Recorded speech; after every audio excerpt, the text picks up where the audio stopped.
Ramallah was supposed to be the financial capital of a new Palestinian state, but 25 years after the Oslo Peace Accord between the Palestinians and Israelis, the promise of an independent state has frayed like this flag flying above a Ramallah business center. In an attempt to support the Palestinian economy without entering political negotiations, Israel recently announced what it says are goodwill gestures, including the extension of Gaza's fishing zone, allowing building materials for reconstruction into Gaza, and lending $120 million to the Palestinian Authority. Many Palestinian economists and business people believe that these Israeli economic gestures are not enough. These are not, favors. These are not, as they might be being sold as confidence-building measures, but these are rights which Israel is restituting to the people of Gaza. As far as the West Bank is concerned, and the overall sort of issue of confidence-building measures, and that CBM, the word CBM has a black history in Palestinian economic negotiations, etc., with Israel over 25 years. We've seen so many of them come and go.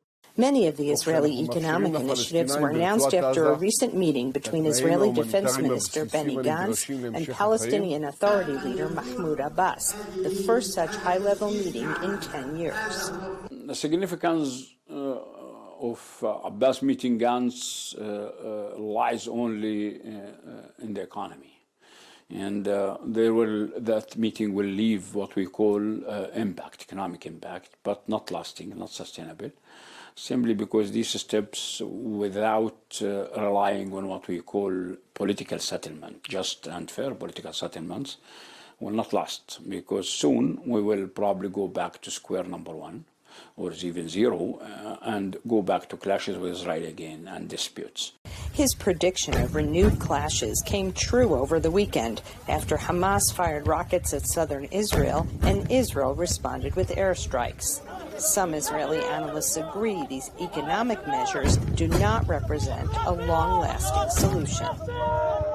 I think these gestures will make a difference, atmospherically speaking. In other words, this is not revolution, and this is not the historic breakthrough that people sometimes think is deliverable here if only one of the sides would do this or that. That's not any of this. There's no such pretension on either side of these dynamics. However, in terms of atmospherics, these are going to matter. Like the Palestinians, Israel is cautioning against any overblown expectations.